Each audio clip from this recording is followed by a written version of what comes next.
The first note trembled in the air, raw and unpolished, like a heart laid bare.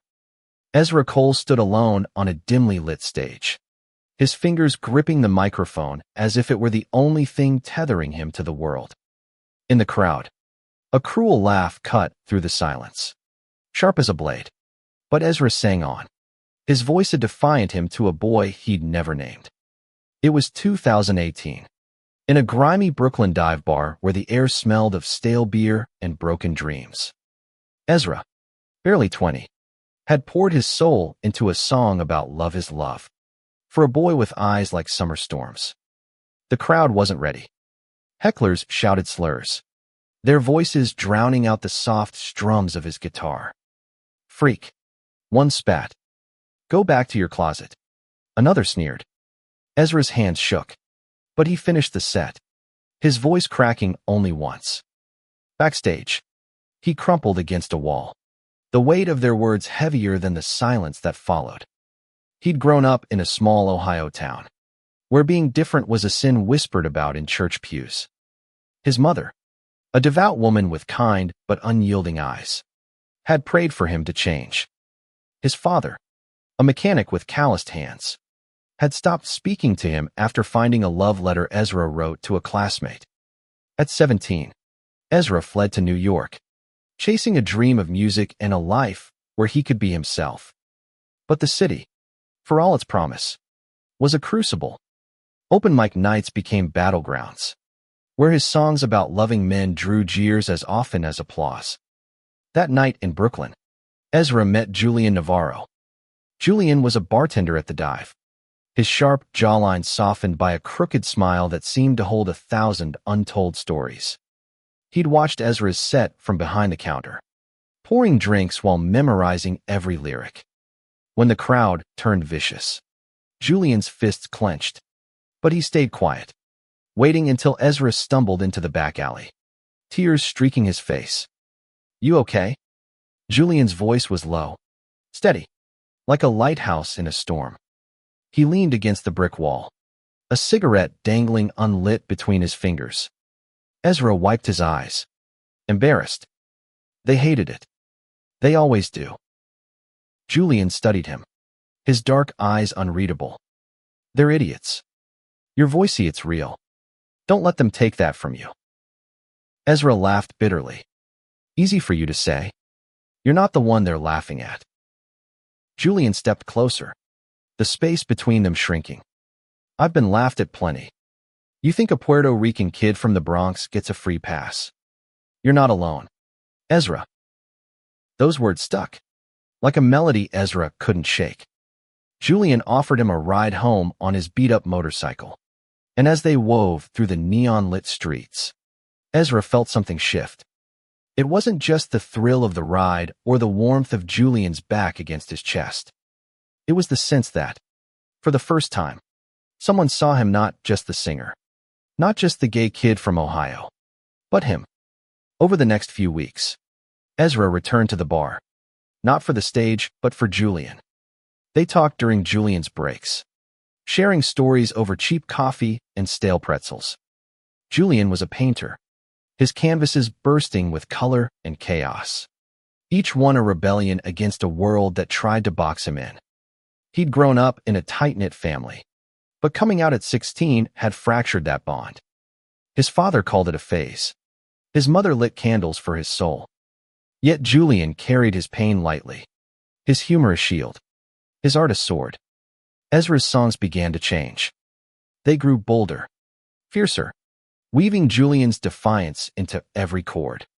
He wrote about love that refused to hide, about boys who kissed under streetlights and didn't care who saw. But the gigs were still brutal. At one open mic, a drunk heckler threw a bottle, narrowly missing Ezra's head. At another, a promoter told him to tone down the gay stuff if he wanted a real shot. Each rejection was a bruise. But Julian was there, stitching Ezra's courage back together. One night, after a particularly rough set, Julian pulled Ezra into the bar's cramped storage room. "You're better than this place," he said, his voice urgent. "You're better than their hate. You've got something they can't touch." Ezra's throat tightened. What if they're right? What if I'm just too much? Julian grabbed his shoulders. His grip firm but gentle. You're not too much. You're everything. And I'm not just saying that because he stopped. His cheeks flushing. Ezra's heart pounded. Because what? Julian looked away. Then back. His eyes blazing. Because I'm falling for you. Idiot. The words hung between them. Electric and terrifying. Ezra didn't know if he wanted to laugh or cry or run. Instead, he kissed Julian. A clumsy, desperate collision of lips that tasted like whiskey and hope. The storage room, with its stacks of crates and flickering bulb, became their sanctuary, a place where the world's judgment couldn't reach. But the world was waiting. Ezra's next gig was at a bigger venue, a Manhattan club with a reputation for launching stars. The stakes were higher, the crowd tougher. He spent days perfecting a new song, one that laid his heart bare a love letter to Julian, disguised as a ballad. Julian helped him rehearse, his feedback sharp but kind, his belief in Ezra unwavering. The night of the gig, the club was packed. Ezra stepped onto the stage, his guitar slung low, his nerves a live wire. The spotlight burned, and for a moment, he saw Julian in the crowd, his smile a beacon. Ezra took a breath and began to sing, his voice soaring over the chatter, silencing the room. The song was raw, unapologetic, every note a declaration of who he was and who he loved. Halfway through, a heckler shouted, "Keep that shit to yourself." The crowd tensed, but Ezra didn't falter. He locked eyes with Julian and sang louder, his voice a weapon now, carving out space for his truth. When the final chord faded, the room erupted not in jeers, but in applause. It wasn't universal. Some walked out, their faces twisted in disgust. But others stood, clapping, cheering, their voices drowning out the hate. Backstage, Julian pulled Ezra into a hug, his laughter warm against Ezra's ear. "Told you," he whispered. "You're unstoppable." Ezra wanted to believe him. But as they left the club, hand in hand, a group of men followed, their footsteps heavy with menace. The city that had promised freedom was about to test them both. The alley outside the club was a narrow trap, its walls slick with rain and graffiti. Ezra's pulse raced as the men's shadows loomed closer, their voices low and venomous. Julian's hand tightened around his, a silent vow to face whatever came next together. "Keep walking," Julian murmured, his voice steady despite the tension in his jaw. They moved quickly, the neon glow of Manhattan fading into the darker edges of the street. Behind them, the men's taunts grew louder, laced with slurs Ezra had heard too many times before. He wanted to run, but Julian's grip anchored him, grounding him in a courage he didn't know he had. They turned a corner, hoping to lose their pursuers. But the men were faster. One grabbed Ezra's shoulder, spinning him around. He was broad-shouldered, his face twisted with contempt. "You think you can just flaunt that shit in our city?" He spat. Julian stepped between them, his eyes blazing. "Back off. Now." The man laughed, his friends closing in. There were 4 of them, their fists clenched, their intent clear. Ezra's heart pounded. Memories of high school beatings flooding back fists in Ohio cornfields, slurs carved into his locker. But this wasn't Ohio, and he wasn't alone. Julian moved first, shoving the leader hard enough to make him stumble. "You want to fight? You'll get one," Julian said, his voice a low growl. Ezra grabbed a nearby trash can lid, holding it like a shield, his hands trembling but his resolve hardening. The men lunged, and the alley erupted into chaos. Fists flew, grunts and curses echoing off the walls. Julian was quick, dodging a punch and landing one of his own, but a second man caught him with a blow to the ribs. Ezra swung the lid, catching another attacker in the arm, buying them a moment. They fought back to back, their breaths ragged, their movements desperate but synchronized. A passing cab's headlights flooded the alley, and the men scattered, shouting threats as they fled into the night. Ezra and Julian collapsed against the wall, bruised and panting. Blood trickled from Julian's lip, and Ezra's knuckles were raw, but they were alive.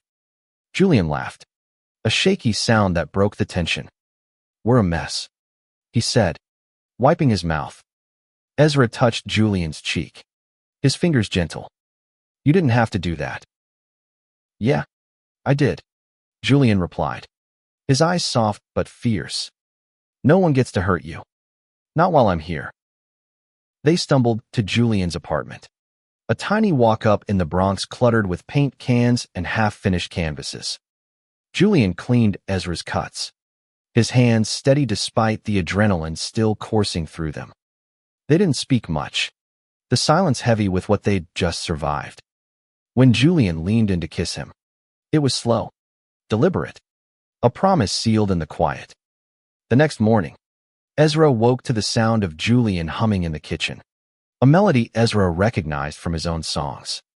Sunlight streamed through the window, catching the edges of Julian's paintings, vivid abstracts that seemed to pulse with life. Ezra realized then how much Julian's world was shaping his own. His music, once a solitary cry, was becoming a conversation, a duet with the man who'd fought for him in an alley. But the fight wasn't over. Word of Ezra's performance spread, and with it, the backlash. Online forums lit up with hate, anonymous trolls dissecting his songs, his identity, his existence. A local blog called him a provocateur who shoved his lifestyle in everyone's faces.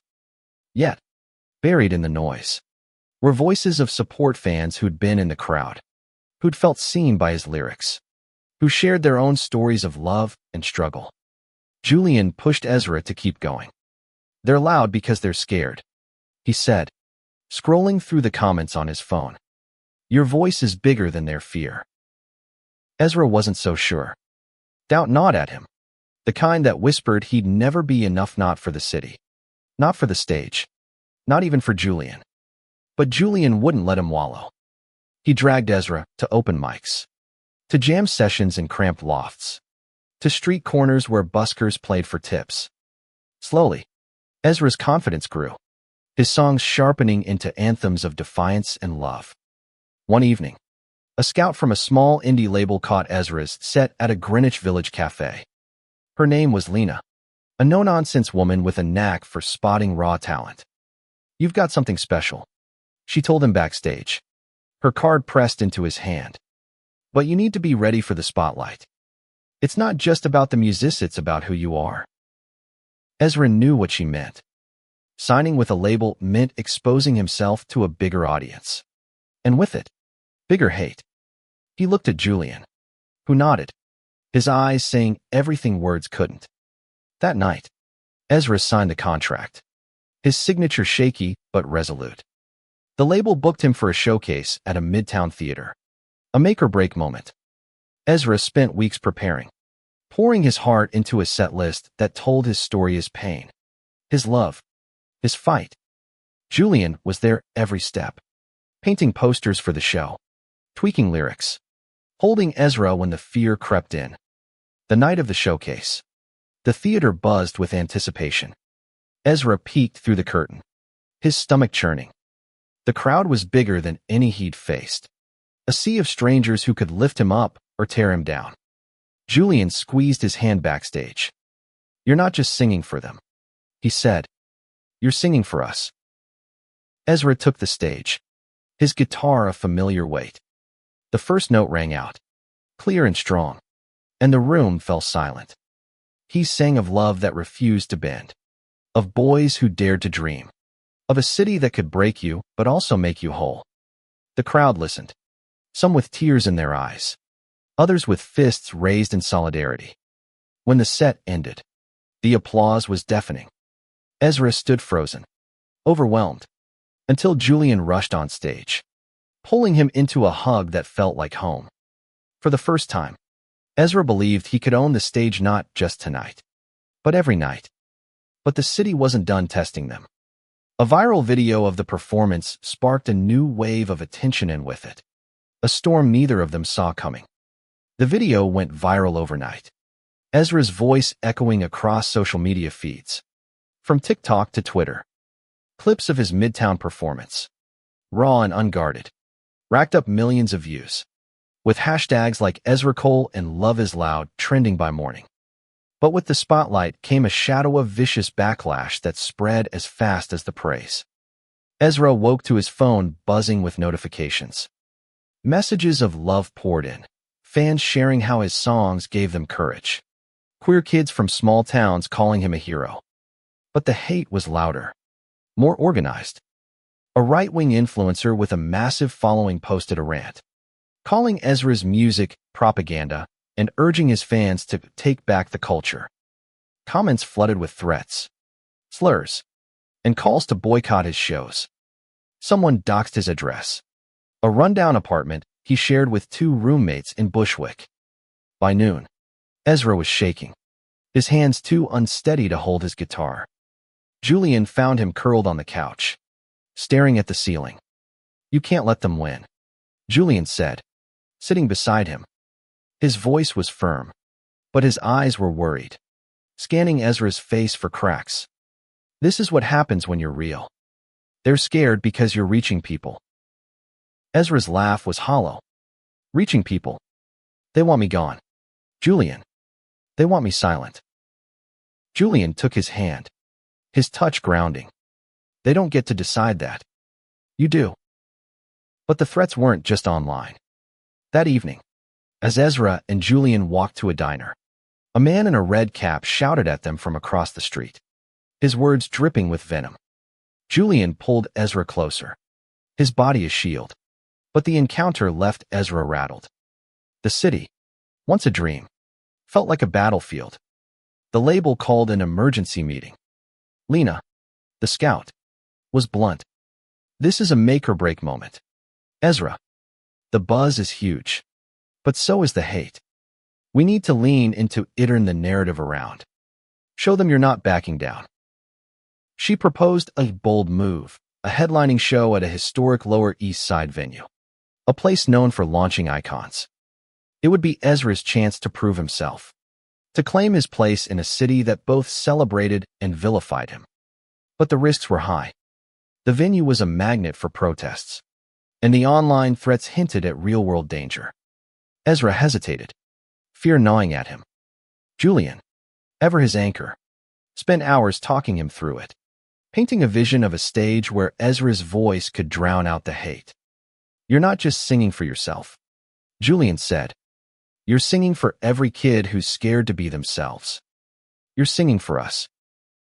The weeks leading up to the show were a blur of rehearsals and strategy sessions. Lena's team worked overtime, booking local queer artists as openers to build a sense of community. Julian designed the show's visuals, his paintings projected behind Ezra, each one a vivid story of love and resistance. Ezra wrote a new song, Unbroken, pouring every ounce of his fear and hope into the lyrics. It was his boldest yet, a direct response to the hate, with a chorus that dared the world to listen. But the closer the show got, the uglier the threats became. Flyers appeared around the venue, calling Ezra an abomination and promising a protest. The label hired security, but Ezra couldn't shake the feeling that something worse was coming.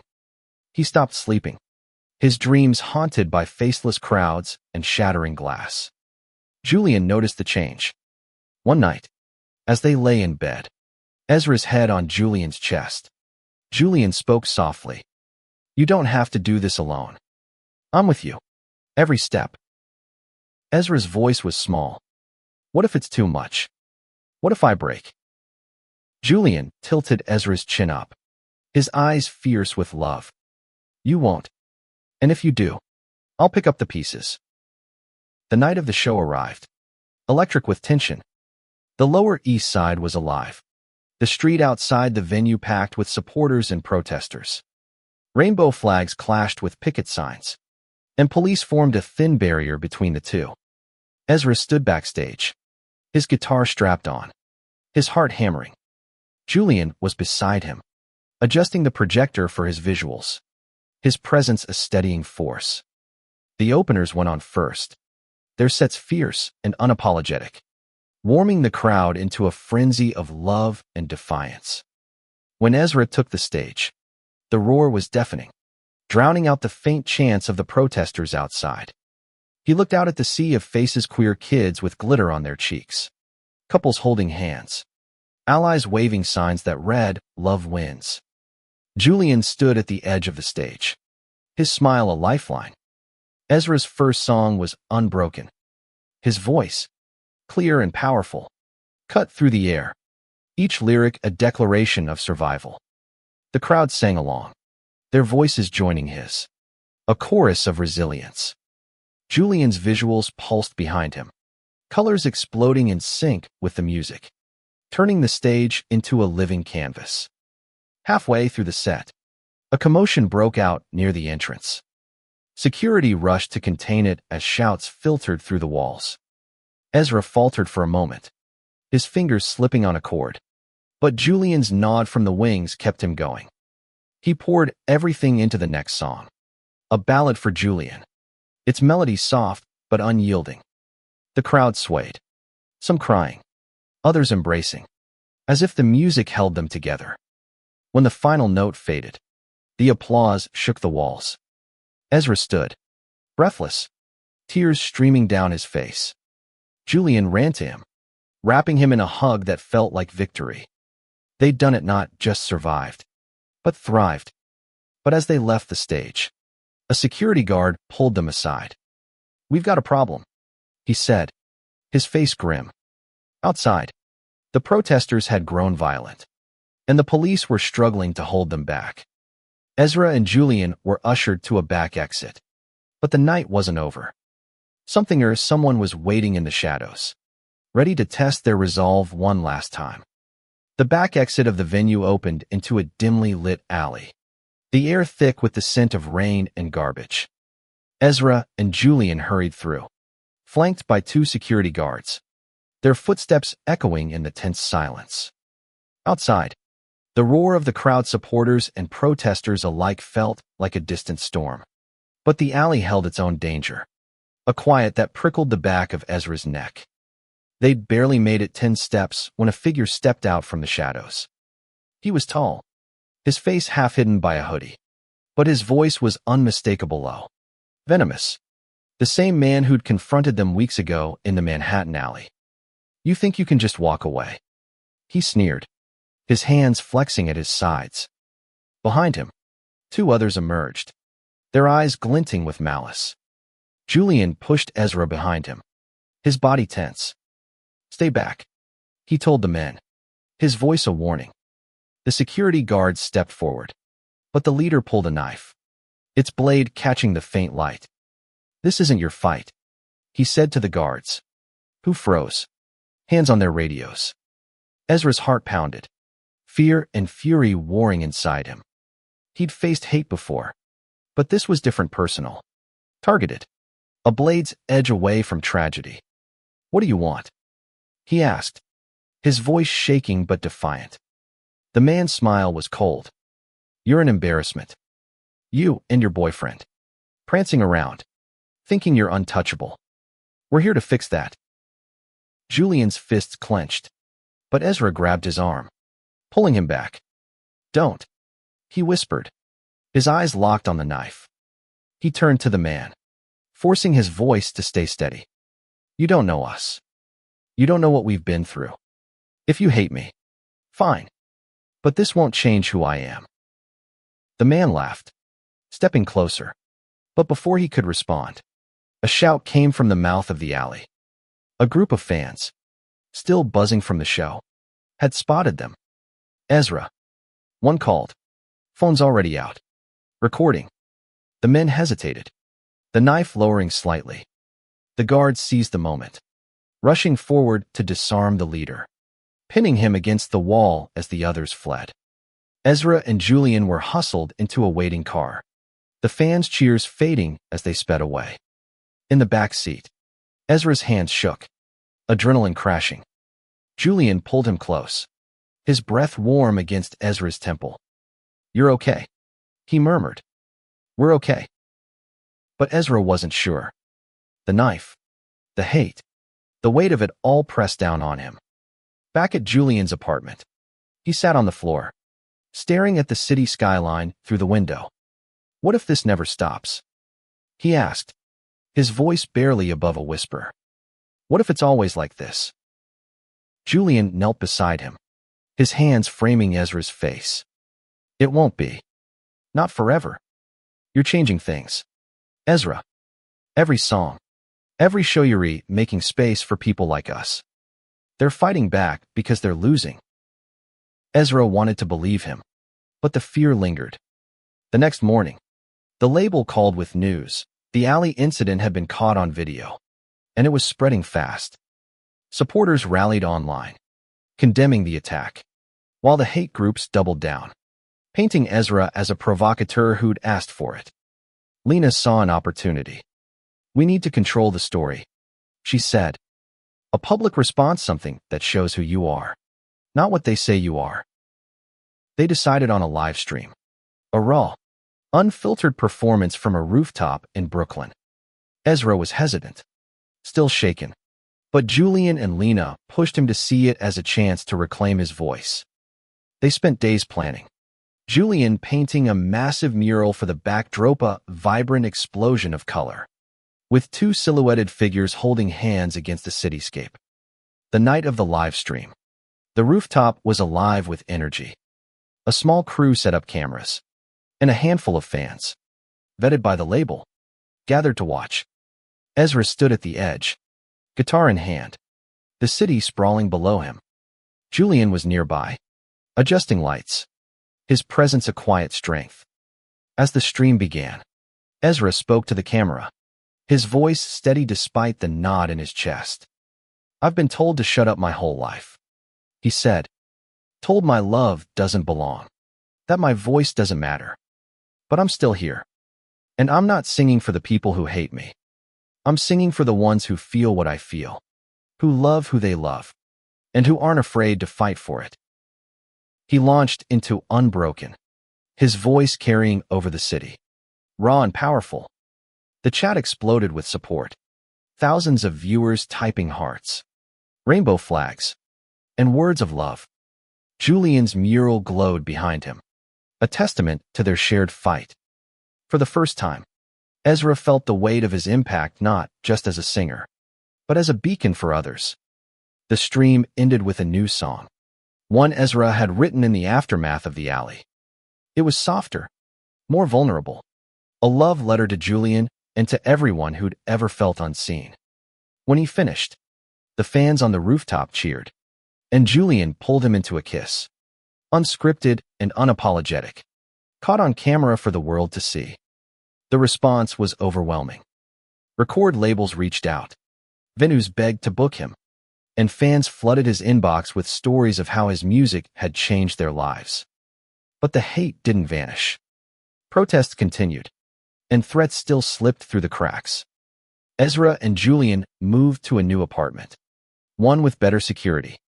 But the fear lingered, a shadow they couldn't outrun. Yet something had shifted. Ezra's voice was growing louder, his stage bigger. He was invited to perform at a major Pride event in Manhattan, a chance to reach thousands. It was a dream come true, but also a risk, the biggest stage yet, with the eyes of the world watching. As the date approached, Ezra and Julian prepared together, their love a quiet rebellion against a world that tried to break them.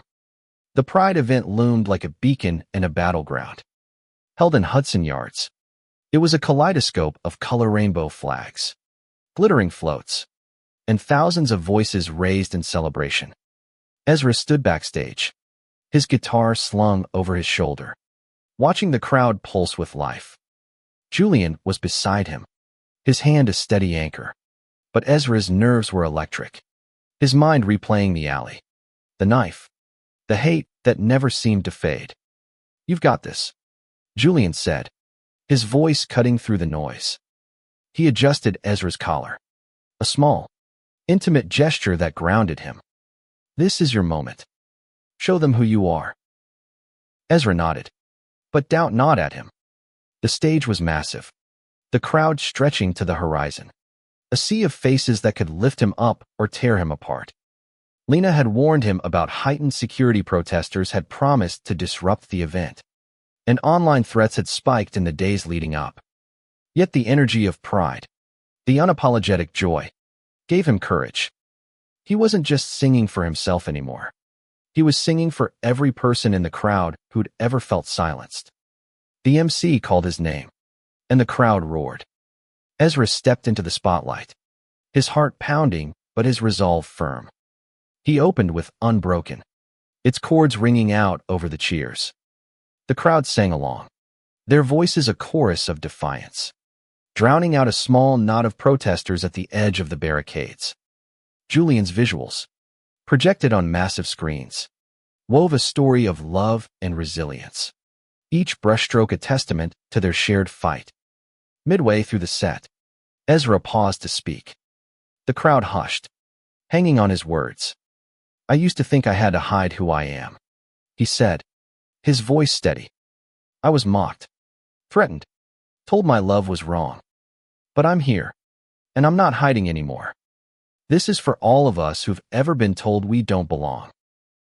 He launched into his ballad for Julian, the one he'd written in the aftermath of the alley. The melody was soft, but its power was undeniable, each note a declaration of love that refused to be silenced. Couples in the crowd held each other closer, some crying, others raising their hands in solidarity. Julian watched from the wings, his eyes shining with pride. But the moment was fragile. Near the end of the set, a commotion broke out at the barricades. Protesters had breached a weak point, shouting slurs and waving signs. Security moved in, but the chaos spread, a ripple of panic through the crowd. Ezra froze, his fingers slipping on the strings.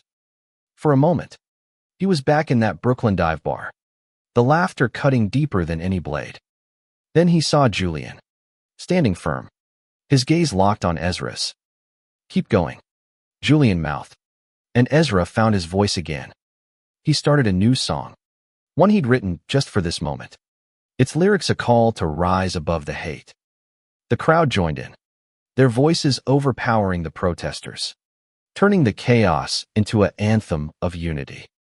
Security pushed the disruptors back, and the set ended in a blaze of applause, the crowd chanting Ezra's name. Backstage, Julian pulled him into a hug, his laughter shaky with relief. "You did it," he whispered. "You own that stage." Ezra clung to him, the adrenaline fading into exhaustion. "I couldn't have done it without you." The Pride performance cemented Ezra's place in the city's music scene. Offers poured into our dates, festival slots, even a potential record deal with a major label. But the spotlight brought new pressures. Reporters hounded him, some celebrating his courage, others probing for controversy. A tabloid ran a story speculating about his and Julian's relationship, twisting their love into clickbait. Ezra tried to ignore it, but the invasion stung, a reminder that their lives were no longer just their own. Julian struggled too. His paintings were gaining attention, with galleries reaching out after seeing his work at Ezra's shows. But the scrutiny was overwhelming. He'd always been private, his art a way to process pain, not broadcast it. One night, as they sat on their new apartment's balcony, Julian admitted his fear. "I didn't sign up for this," he said, staring at the city lights. "I love you, Ezra, but this life fights a lot." Ezra's heart sank. "Are you saying you want out?" Julian shook his head, his hand finding Ezra's. "No, I'm saying I'm scared too, but I'm not going anywhere." They leaned on each other, navigating the chaos together. Ezra's next big break came with an invitation to perform at a televised music festival in Central Park, a stage that could launch him to a global audience. It was a dream, but also a risk the biggest yet. The festival was high profile, and the hate groups were already mobilizing, promising to make their presence felt. Ezra and Julian prepared relentlessly, their bond a shield against the noise. Julian designed a new set of visuals, bolder and more defiant, while Ezra wrote a song that would close the festival, a tribute to the community that had carried him through. They moved in sync, their love a quiet rebellion, but the weight of what was coming pressed down on them both. The night before the festival, they lay awake, the city humming outside. What if it all falls apart tomorrow? Ezra asked, his voice small. Julian turned to him, his eyes fierce. Then we build it back up. Together. Central Park was a sea of light and sound, the festival stage glowing under a summer sky. Thousands gathered, their energy electric, a mix of fans, curious onlookers, and a small but vocal group of protesters cordoned off behind barriers. Ezra stood backstage, his guitar tuned, his heart racing. This was a moment that could define his career, or break it. Julian was at his side, tweaking the projectors for his visuals, his calm presence a lifeline. "You're ready," he said, brushing a strand of hair from Ezra's face. "This is your stage. Own it." Ezra nodded, but the weight of the moment was crushing. The festival was being broadcast live to millions, a platform he'd dreamed of since he was a kid strumming in his Ohio bedroom. But the threats had escalated. Online forums buzzed with plans to disrupt the show, and security had intercepted a suspicious package near the stage earlier that day. Lena had assured him it was handled, but the fear lingered, sharp and unrelenting. The opening acts set the tone, their music vibrant and defiant, building the crowd into a frenzy. When Ezra's name was announced, the roar was deafening, a wave of love that drowned out the distant jeers of the protesters. He stepped into the spotlight, his guitar gleaming, Julian's visuals bursting to life. Behind him, swirls of color that told their story, their fight, their love. He opened with a high-energy song, its rhythm pulsing through the crowd, pulling them to their feet. The protesters tried to make noise, but the fans were louder, their voices a shield. Ezra fed off their energy, his fear melting into the music. He sang of love, of pain, of standing tall in a world that tried to knock him down. Each song was a chapter, each note a victory. Halfway through the set, he paused to address the crowd. "This city gave me a home when I had none," he said, his voice carrying over the park. "It gave me love when I thought I'd never find it. This is for everyone who's ever felt like they don't belong. Your voice matters, and so does your love." The crowd erupted, rainbow flags waving, hands raised in solidarity. Ezra glanced at Julian, who gave him a nod, his eyes shining with pride. The next song was the ballad for Julian, its melody soft but fierce, a love letter sung to the world. Couples in the crowd swayed, some kissing, others crying, as if the music held their stories too. But the moment was tested. During a quieter song, a group of protesters broke through a barrier, shouting slurs and waving signs. Security moved in, but the disruption sent a ripple of tension through the crowd. Ezra's voice faltered for a moment, his hands trembling on the strings. He saw Julian tense, ready to rush the stage. But Ezra shook his head slightly, finding his rhythm again. He launched into Unbroken, its lyrics a defiance of the chaos. The crowd joined in, their voices overwhelming the protesters, turning the song into a battle cry. Julian's visuals pulsed brighter, a cascade of color that seemed to push back the darkness. Security contained the disruptors, and the set continued, each song stronger than the last. For the final number, Ezra debuted his new song, For Us. It was a tribute to the community, to Julian, to every person who'd ever fought to be seen. The crowd sang along, their voices a chorus of hope. And when the final chord rang out, the park shook with applause. Ezra stood, breathless, tears streaming down his face, as Julian ran to him. Their embrace caught on every camera. The festival was a triumph, but the aftermath was complex. The performance trended worldwide, with critics calling Ezra a voice of a generation. Record deals flooded in, and tour offers spanned continents. But the hate groups didn't relent. Their threats now targeting Julian as well, painting him as the instigator behind Ezra's rise. The couple moved again, to a safer building, but the constant vigilance was exhausting. Ezra struggled with the fame. Interviews, photo shoots, and endless demands pulled him away from the music. From Julian. One night, after a grueling day of press, he snapped, throwing his phone against the wall. "I didn't sign up for this," he said, his voice raw. "I just wanted to sing." Julian sat beside him, his hand on Ezra's knee. "You're still singing, and you're reaching people we'll never meet. Kids who need you. Don't lose sight of that." Ezra leaned into him, the weight of Julian's words settling his heart. They made a pact to keep creating, to keep fighting, to keep loving, no matter what.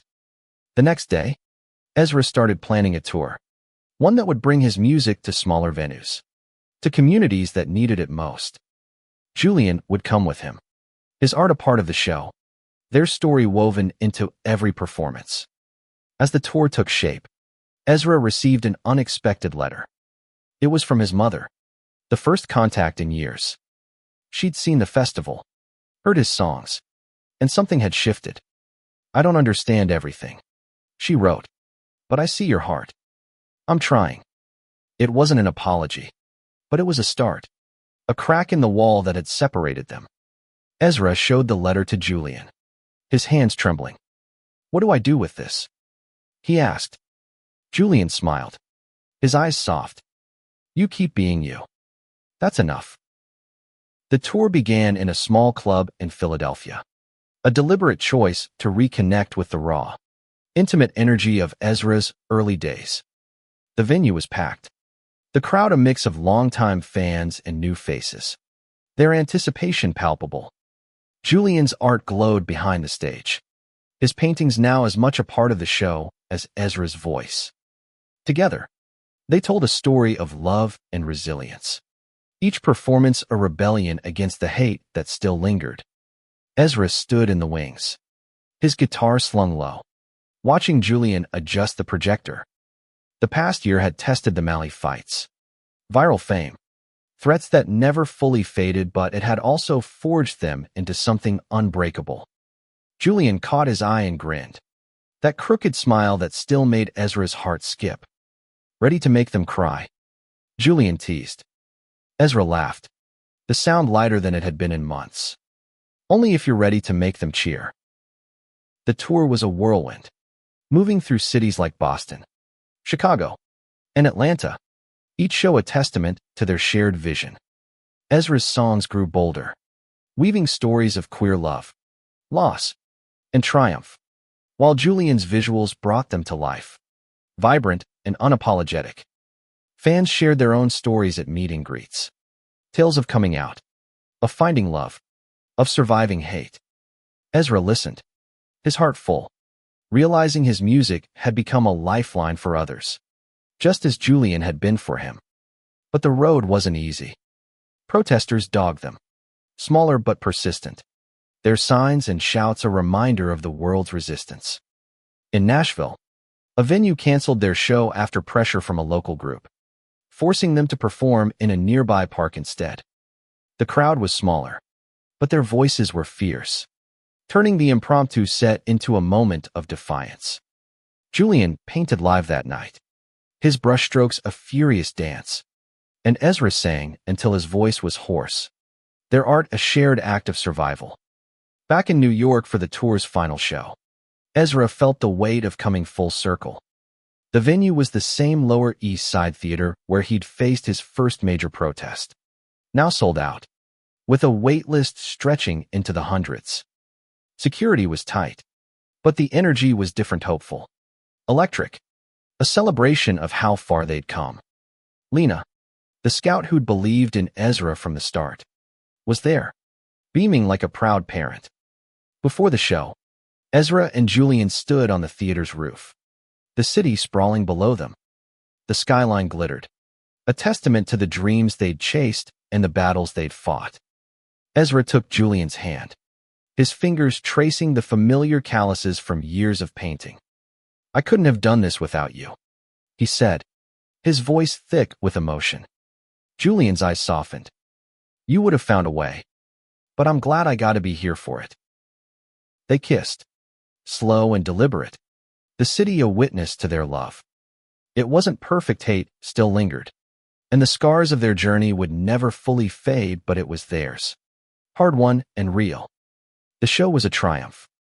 Ezra took the stage to a roar that shook the walls, his voice stronger than ever. He sang of Ohio fields and New York streets, of a boy who loved a boy and refused to hide. Julian's visuals danced behind him, each stroke a piece of their story alley fights. Rooftop promises, moments of quiet love. The crowd sang along, their voices a chorus of belonging. And for the first time, Ezra felt no fear, only joy. For the encore, he debuted a new song, Ours. It was a love letter to Julian, to their community, to every person who'd ever dared to be themselves. The lyrics were simple but searing, each line a vow to keep fighting, to keep loving, to keep singing. When he finished, the crowd stood, tears streaming, hands raised, a sea of love that drowned out the world's hate. Backstage, Julian pulled him into a hug, their laughter mingling with the fading cheers. You owned it, Julian said, his voice proud. We owned it, Ezra corrected, kissing him fiercely. The tour's success opened new doors. A major label signed Ezra, promising creative control and a platform to reach millions. Julian's art was picked up by a Chelsea gallery, his paintings now selling to collectors who saw the same fire Ezra did. They moved into a loft in Brooklyn, a space filled with music and color, their lives intertwined in every way. Ezra's mother reached out again, this time with an invitation to visit. It was tentative, fragile, but it was a step. He and Julian planned the trip together, nervous but hopeful, ready to face whatever came next as a team. Years later, Ezra would look back on that first Brooklyn dive bar, the jeers that had once cut him to the bone. He'd remember the boy who sang through the hate, the man who fought for him in an alley, the love that carried them both to stages they'd never dreamed of. His voice, once mocked, now filled theaters across the world, each note a testament to a truth he'd never hide again. And in every city, every show, Julian was there, his art a mirror to Ezra's music, their love a light that refused to dim. They'd faced the worst the world could throw at them and come out stronger. Their story a song that echoed far beyond the stage.